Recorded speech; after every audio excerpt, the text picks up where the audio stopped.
वो आनंद का मूल स्रोत है। समझो, हम आनंद का मूल स्रोत विषय भोग मान रहे हैं। वो आनंद का मूल स्रोत है, उसी परमात्मा को योगी जन प्राप्त करते हैं। जो ज्ञान मार्ग का पथिक है वो ब्रह्म विद्या के द्वारा लोक परलोक सब भोगों का त्याग करके एकाकार वृत्ति, ब्रह्माकार वृत्ति, तो ब्रह्मविद ब्रह्मवि भवति, जीवन मुक्त हो जाता है। जो याज्ञिक जन है वो अग्निहोत्र आदि के द्वारा, विविध यज्ञों के द्वारा उसी का यजन करके उसको प्राप्त होते हैं। जो भक्त जन है वो भक्ति के द्वारा उसी भगवान का साक्षात्कार करते हैं। ऐसे महात्मा पुरुष जो अपने आप को प्रभु में समर्पित कर चुके हैं, जो अपनी हर वृत्ति को प्रभु में लीन किए हुए हैं, अब उनका ना शास्त्र से कोई प्रयोजन रह जाता है, ना लोक से कोई प्रयोजन रह जाता है। जैसे नदी पार हो गए थे, नाव से कोई प्रयोजन नहीं, ऐसे वो समस्त शास्त्रों के ऊपर विचरण करने वाले महापुरुष होते हैं। समस्त शास्त्र जिसे नेति नेति कह रहे, वहां वो स्थित हो चुका है। तो अब किसी शास्त्र से कोई प्रयोजन नहीं, किसी लोक से कोई प्रयोजन नहीं, अर्थात वह कृतकृत्य हो जाता है, वही सनातन परमात्मा को प्राप्त होता है। मन के समान वेग वाला कोई नहीं है, बहुत तीव्र गति। जहां जहां अपने इंद्रियों के द्वारा मन का संयोग कराया है, अभी अभी अभी अमेरिका पहुंच गए, अभी अमुक देश पहुंच, अभी एक देर नहीं लगेगी, हाँ पहुंच गए। इतना वेग है मन का, इतना तीव्र गति। वायु भी इतनी गति से नहीं चलता, वायु तो समय लगता है। आप अगर जहां भी गए हो और आपकी स्मृति में है, अभी अभी वहां पहुंचा देगा, अभी वो दृश्य वो सब आपके सामने आने लगेगा। ये मन बड़ा वेगशाली है और ये बंदर की तरह छलांग लगाता रहता है, इस डाल से उस डाल। देखो चुपचाप देखो, इसकी हरकत देखो, इसको शब्द, इस शब्द से वहां पहुंचा, वहां से वहां पहुंचा, वहां बस नाचता रहता है। बस इसका नाचना बंद हो जाए, इसकी चंचलता बंद हो जाए, तब परमार्थ का आनंद स्फुरित हो। पर हम तो इसके विरुद्ध आचरण करते हैं और इसको चंचल बना रहे हैं। किसी के 10 लाख पंख जग जाएं और खूब वेग से उड़े तो क्या आकाश का अंत पालेगा क्या? सनत सुजात जी कहते हैं नहीं पा पाएगा। ऐसे ही कोई कितना भी बुद्धिमान हो, क्या उस अगाध पर ब्रह्म को जान जाएगा क्या? नहीं। तो भी कैसे जानते हैं? बोले सोई जाने जे देव जनाई। जिसे वो जना देता है अपने आप को, वही जान जाता है। तो किसको जनाता है? बोले कृपा पात्र को। कृपा पात्र कौन है? मन क्रम वचन छाण चतुराई भजत कृपा कर हेर। जो मन से, वचन से, कर्म से, निश्चल भाव से भगवान की शरण में हो गया, वही कृपा पात्र है। भगवान उसको अपना अनुभव करा देते हैं। नहीं तो जैसे कह रहे कि यह सहस्त्रम सहस्त्राणाम पक्षान सत्यत्य संपतेत मध्य में मध्य आगच्छेत दपिचेत श्यान मनोजवा।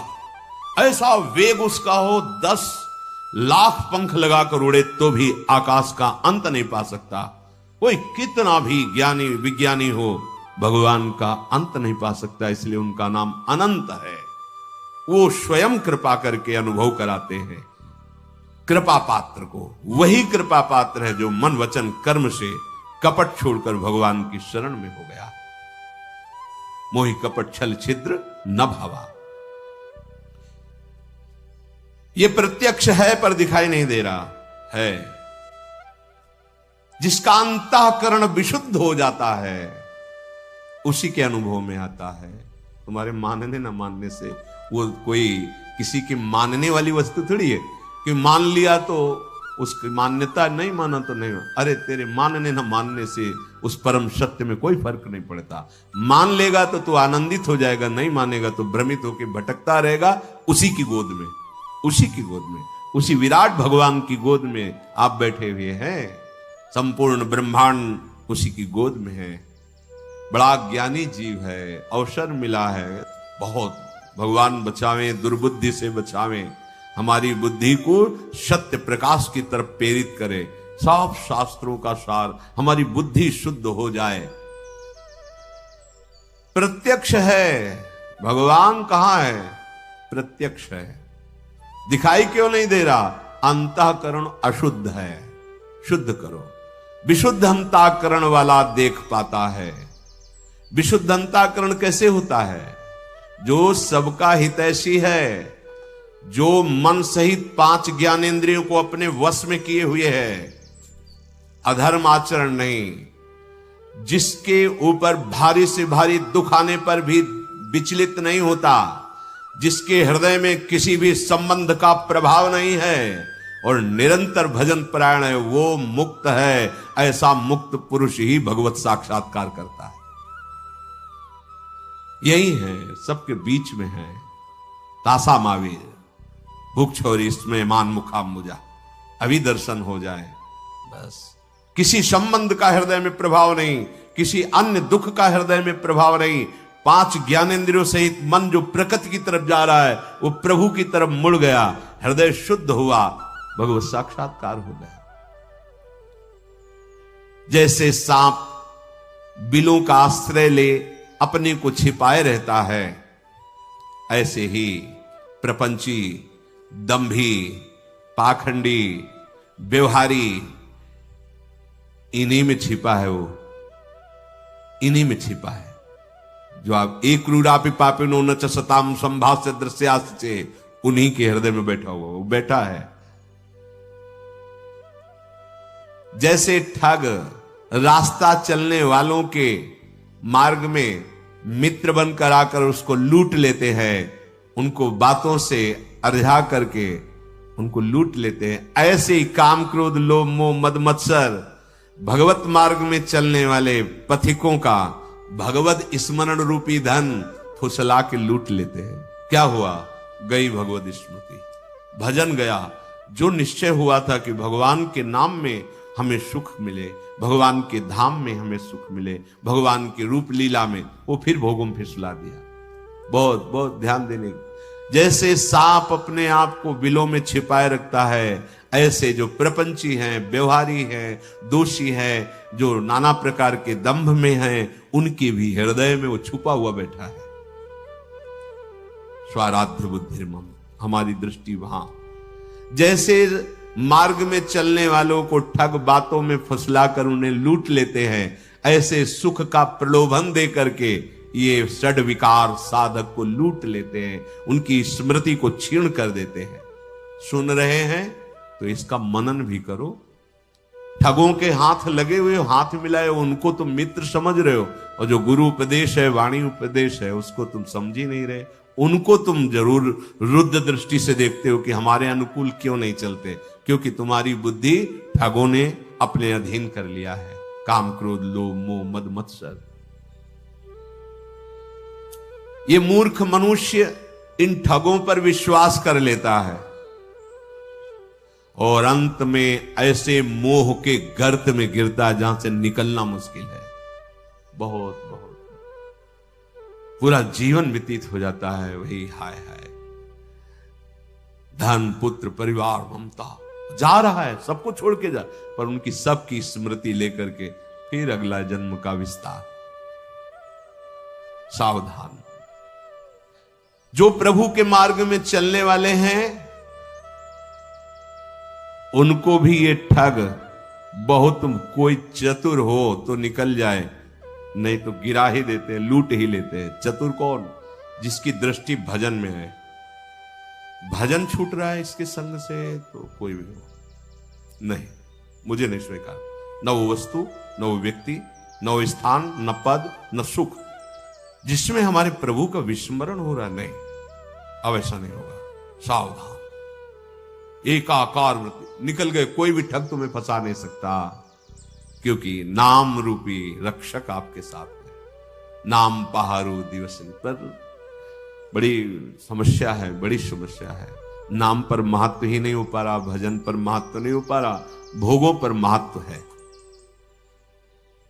स्पष्ट कह रहे परमात्मा के मार्ग में चलने वालों को भी ये ठग प्रभावित करके लूट लेते हैं। योगी जन उन्हीं भगवान का आश्रय लेकर के उनका साक्षात्कार करते हैं। राजन, मैं सदैव प्रसन्न रहता हूं। आज तक मैं किसी के असत्कार का पात्र नहीं बना,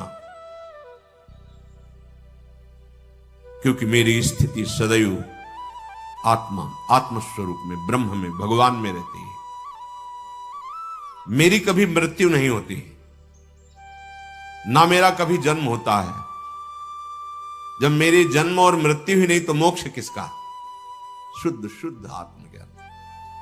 मैं नित्य मुक्त हूं, मैं सत्य हूं, सनातन हूं, सम हूं, ब्रह्म हूं। मेरे से ही सब कुछ प्रकट हुआ है। मैं ही सब रूपों आ गए। ब्रह्मविद ब्रह्मई भवत। प्रारंभ में किया था कि उस भगवान से अब अपनी स्थिति का बोध करा रहे। मैं उसी में स्थित होकर के। इसलिए राजन, समस्त भूतों में परमात्मा को देखो और ऐसी ही दृष्टि प्राप्त करो कि हर समय अखंड प्रसन्नता रहे, कोई भय नहीं। क्योंकि जो विषय भोगों में आसक्त है उसे शोक ही शोक प्राप्त होता है। शोक ही शोक। जो हर्ष दिखाई देता है वो भी शोक ही होता है। जैसे यथोदपाने महति सर्वतः संप्लुतोदके एवं सर्वेषु वेदेषु आत्मान मनुजानतः।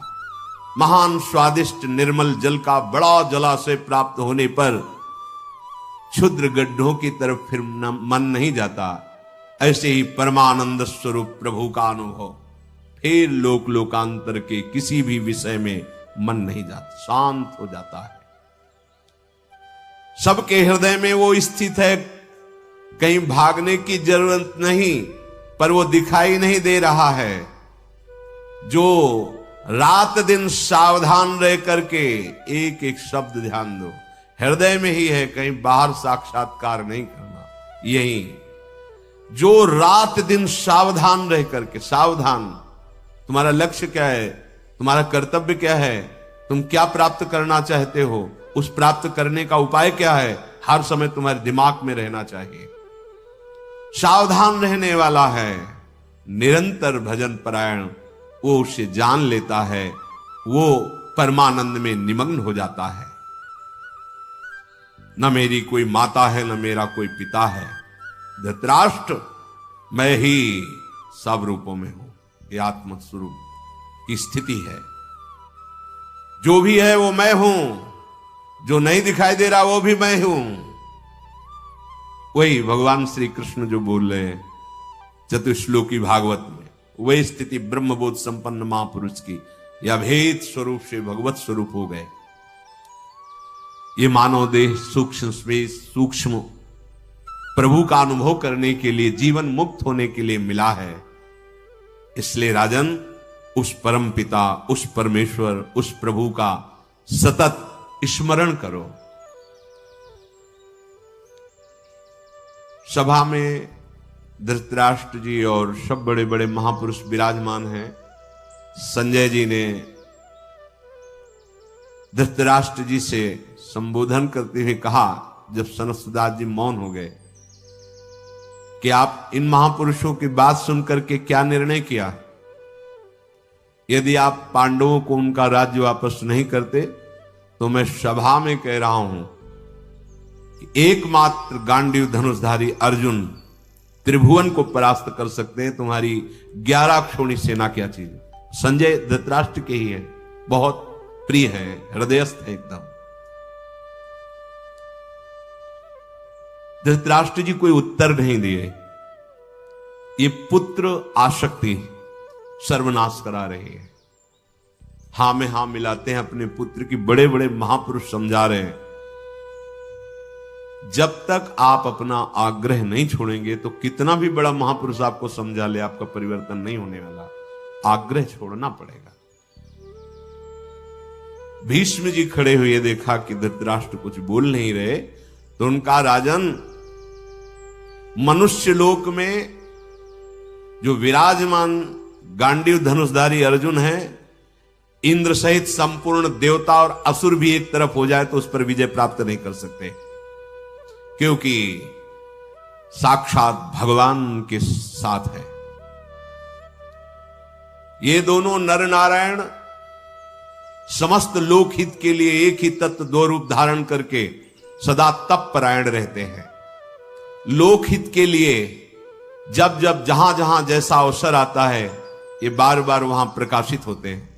पूरी सृष्टि को नजर में रखे हुए अब भी विराजमान है भगवान नर नारायण। दुष्टों का दमन करने वाले, साधुओं की रक्षा करने वाले, धर्म का संरक्षण करने वाले देवर्षि नारद जी ने हमें इनका परिचय बताया था कि भगवान क्या है, भगवान कैसे हैं।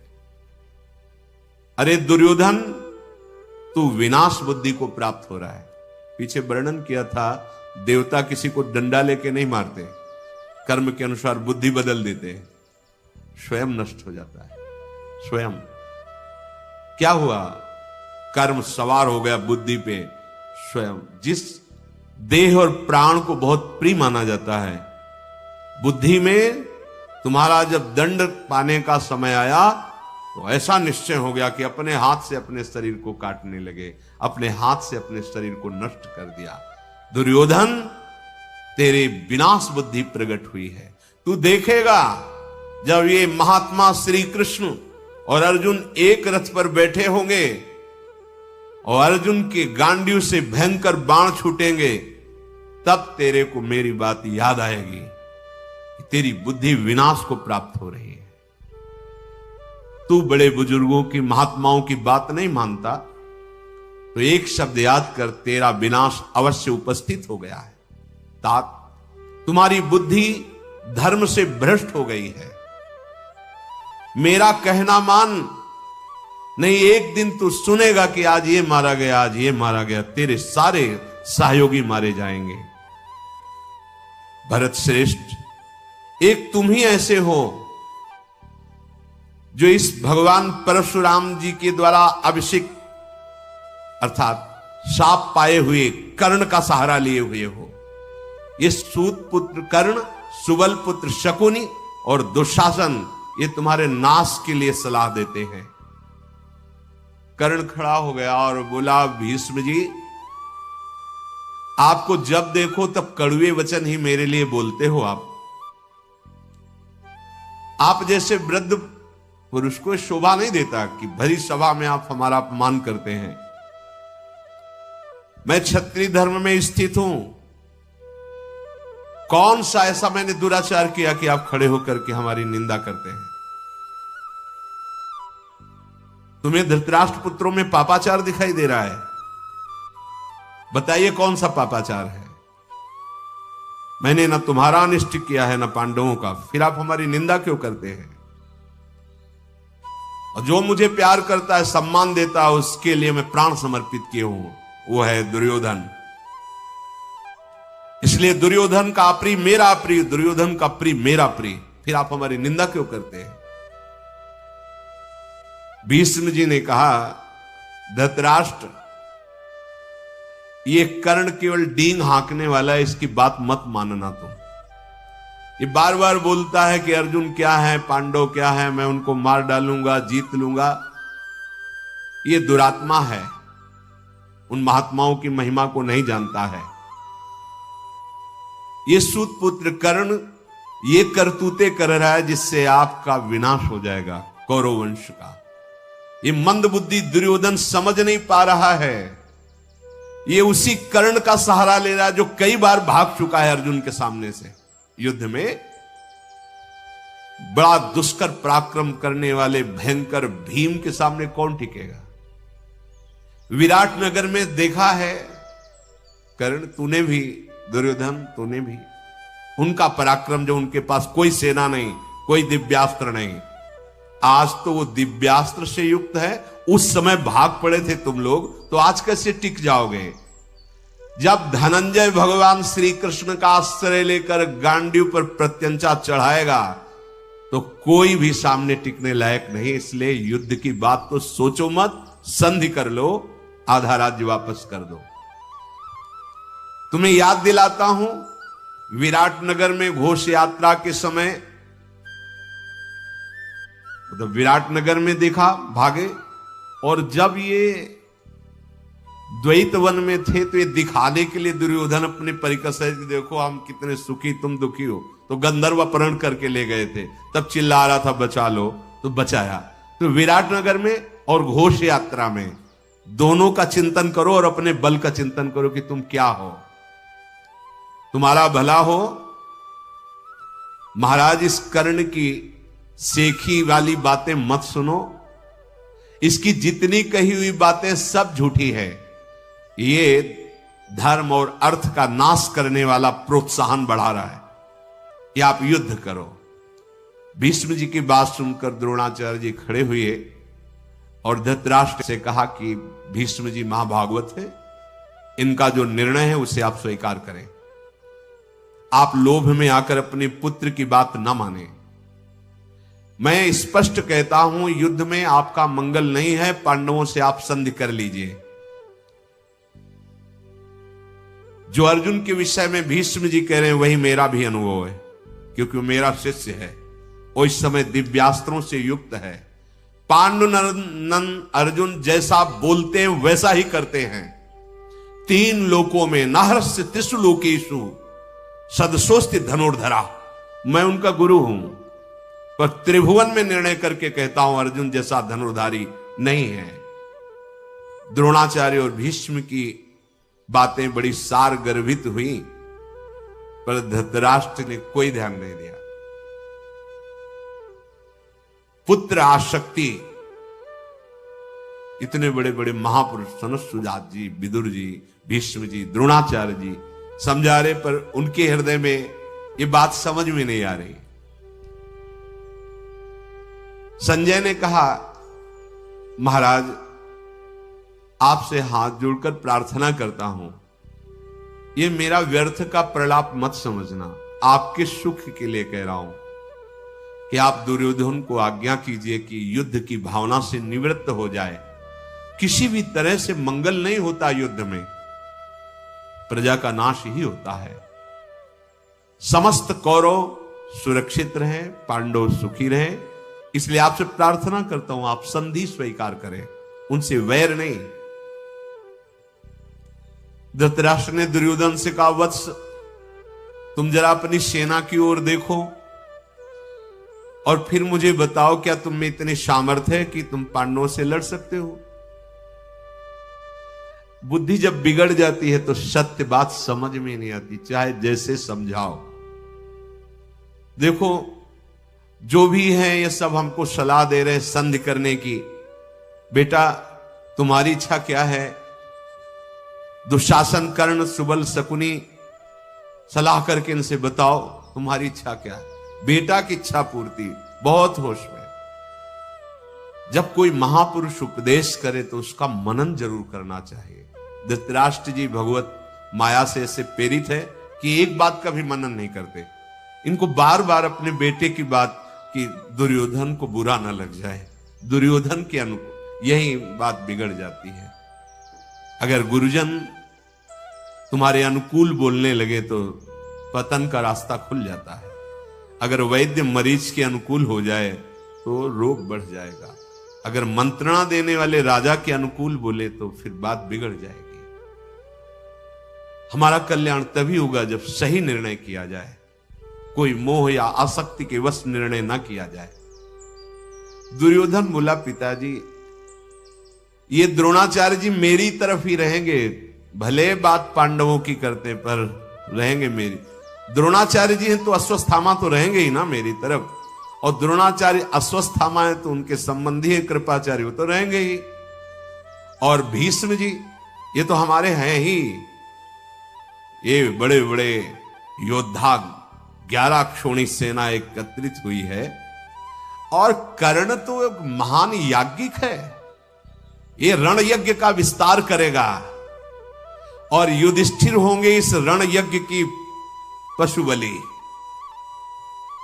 इस रथ की वेदी होगी, खड्ग ही श्रुआ होगा, गदा ही श्रुक होगा, कवच ही मृगचर्म होगा, 4 घोड़े ही 4 होता होंगे, बाण कुशा होगा, यश हविष्य होगा, और इस सम्रांगण यज्ञ में मेरी जय होगी। समझे में नहीं आता, जब बुद्धि बिगड़ जाती है तो समझ में नहीं आता। आप क्यों डरते हो? जहां मैं, दुर्योधन, और जहां एक कर्ण, दुशासन, ये 3 केवल पांडवों का संहार कर डालेंगे। बुरी दशा आने के पहले बुद्धि बिगड़ी जाती। ये भगवान श्री कृष्ण है, सामने ये दिखाई नहीं दे रहा। मैं तो कब का पांडवों को मारकर अखंड शासन करता, बार बार पिताजी के समझाने पर ही समझता रहा, सभा को संबोधन करके कहे अब मैं पांडवों को मारकर अखंड भूमंडल का राज्य करूंगा। अगर राज्य नहीं तो फिर जीवन क्या? मैं अपना जीवन छोड़ सकता हूं, लेकिन पांडवों को सुई की नोक भर जमीन नहीं दूंगा बिना युद्ध के। आप आधे राज्य की बात कहते। भूमेर्न पांडवान प्रति विद्धेदग्रेण मारिषो, सुई अग्र भाग भर भूमि नहीं दूंगा। संधि की बात और राज्य वापस करने की तो बात जाने दो। यावद्धि सूच्यास्तीक्ष्णाया विद्धेदग्रेण मारिष तावदप्य परित्याज्यम भूमेर्न पांडवान प्रति। पिताजी, तीखी सुई के अग्रभाग से जितनी भूमि बिंद सकती है उतनी भी भूमि पांडवों को नहीं दूंगा। धृतराष्ट्र जी दुर्योधन की बात जब सुने तो संजय जी फिर खड़े हो गए और कहा, राजन, मैं फिर हाथ जोड़कर कहता हूं, ये असार बात बोल रहा है दुर्योधन। आप संक्षेप में सुन लीजिए मेरे अनुभव की बात। मैं आपको बताए दे रहा हूं कि मेरे अंदर भगवान के तत्व का बोध हो चुका है उनकी कृपा से। संजय बहुत बड़े ज्ञानी महात्मा है। एक ओर संपूर्ण जगत हो और दूसरी ओर केवल श्री कृष्ण, केवल श्री कृष्ण। तो जनार्दन ही संपूर्ण ब्रह्मांड को भस्म करने की सामर्थ्य अकेले रखते हैं। श्री कृष्ण के संकल्प से ही ये जगत प्रकट हुआ है। इस जगत का पालन होता है, इस जगत का नाश भी उन्हीं के संकल्प से होगा। कौन है जहां श्री कृष्ण खड़े उनके सामने युद्ध कर सके? जिस ओर श्री कृष्ण है उसी ओर सत्य, धर्म, लज्जा, सरलता, वैभव, ऐश्वर्य, विजय। ध्यान दीजिए, जिस ओर श्री कृष्ण है, ये बात हृदय में आ जाए, हे प्रभु मैं आपका, आप मेरे, सब मिल जाएगा सब। जब पारसमणि मिल जाती है तो 100-200 ग्राम सोने के लिए रोना नहीं पड़ता, पहाड़ बना सकते हो। तो अनंत ब्रह्मांडों का सृजन, पालन और लय करने वाले प्रभु श्री कृष्ण और उनको अधीन करने वाला उनका नाम जब हमारी जिह्वा में है तो हमें क्या चाहिए समझ नहीं आ रही। संजय जी ने कहा, ये पुरुषोत्तम सबकी आत्मा है, ये इनका खेल है। इन्हीं के खेल में ये पृथ्वी, अंतरिक्ष, सर्वलोकपाल, सर्वलोक इन्हीं के खेल है, इन्हीं से संचालन होता है। इस समय सबके नेत्रों को ढक करके साधारण लीला करते हुए दिखाई दे रहे हैं, पर आप समझ लो ये हैं कौन? ये केशव महान योग शक्ति से युक्त निरंतर काल चक्र, संसार चक्र, युग चक्र को घुमाने वाले हैं। मैं आपसे सच कहता हूं, सब कुछ एकमात्र श्री कृष्ण है। संजय जी कह रहे, काल, मृत्यु, चराचर जगत, स्वामी, शासक, सब कुछ श्री कृष्ण है। ये महायोग योगेश्वर श्री हरि संपूर्ण जगत के स्वामी हैं, ईश्वर हैं। भगवान केशव अपनी माया से अपने को ढके हुए हैं, अपना प्रभाव। इसलिए मोहित मत होइए अपने पुत्रों की बात में। जो भगवान के पक्ष में है उनसे युद्ध की बात मत सोचिए। धृतराष्ट्र ने कहा, ये श्री कृष्ण सब लोगों के महान ईश्वर हैं, तुम कैसे जानते हो? और मैं क्यों नहीं जानता हूं इनको ऐसे? संजय जी ने कहा, राजन, आपको तत्व ज्ञान नहीं है, इसलिए आप नहीं जानते हैं, और मुझे श्री कृष्ण की कृपा से तत्व बोध प्राप्त हो चुका है। मेरी अबाध दृष्टि रहती है, ज्ञान दृष्टि कभी लुप्त नहीं होती। जैसे हमारी दृष्टि गई तो पहले बाधा पड़ी, क्या? शरीर दिखाई दिया, हमें सीधे प्रभु नहीं दिखाई दे रहे। अब भजन साधन अभ्यास से ये त्रिगुणात्मिका माया के द्वारा रचे हुए तीनों शरीर ये दृष्टि से हटे, सीधे गोपीजन कहने, जित देखो तित श्याम नहीं, केवल प्रभु दिखाई दे रहे। अभी बाधा युक्त दृष्टि, हमें जड़ दिखाई दे रहा, चैतन्य दिखाई दे रहा। संजय कहते हैं, हमें श्री कृष्ण कृपा से तत्व बोध प्राप्त हो गया है, हमारी दृष्टि अबाध है, हमारी ज्ञान दृष्टि कभी लुप्त नहीं होती, और आपको तत्वबोध प्राप्त नहीं राजन। आप अज्ञान अंधकार से घिरे हुए हैं, इसलिए आपको श्री कृष्ण के वास्तविक स्वरूप का बोध नहीं है। समझ रहे? जो अज्ञानी जीव है वो भगवान को नहीं जानता है, यद्यपि उसमें भी भगवान है, सब जगह विराजमान है। जब तक ये ज्ञान दृष्टि प्राप्त नहीं होती तो प्राणियों की उत्पत्ति, स्थिति और प्रलय, इन्हीं तीन का दर्शन होता है। यही हो रहा है, देख लो, प्राणियों का पैदा होना, प्राणियों का पलना, प्राणियों का नाश होना, इतनी लीला आप देख पा रहे हैं क्योंकि अज्ञान दृष्टि है। और जब ज्ञान दृष्टि होगी तो ये लीला जैसे है उसे हम नहीं देख पा रहे, तो जब ये माया हटेगी तो जो है उसे देख पाएंगे, ये नहीं। सिया राम में सब जग, सब उनको सिया राम दिखाए, सब तो समझाने के लिए बस सिया राम ही। धृतराष्ट्र ने कहा, संजय, भगवान में तुम्हारी नित्य भक्ति है तो उसका स्वरूप क्या है? तुम भगवान को सर्वस्व जानते हो तो उनका तत्व क्या है श्री कृष्ण का? संजय ने कहा, महाराज आपका कल्याण हो, मैंने आज तक कभी अधर्म नहीं किया।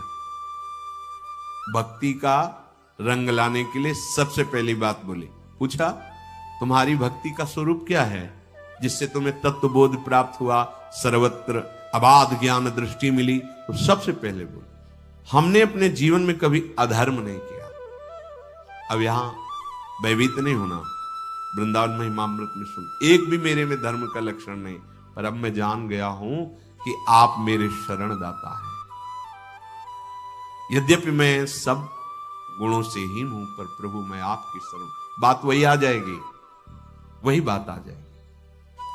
मैंने कभी किसी के साथ छल कपट नहीं किया, मैं कभी पाखंड नहीं दर्शाता, धर्म का शुद्ध आचरण करता हूं और भगवान के निरंतर सुमिरन में मगन रहता हूं। इससे मेरे अंतःकरण में शुद्ध भक्ति, शुद्ध ज्ञान प्रकाशित रहता है और मैं भगवान की कृपा से भगवान के स्वरूप को प्राप्त हो गया हूं। संजय जी धृतराष्ट्र जी को अपनी स्थिति बताते हैं। फिर धृतराष्ट्र जी जो आगे उससे श्री राधा वल्लभ लाल की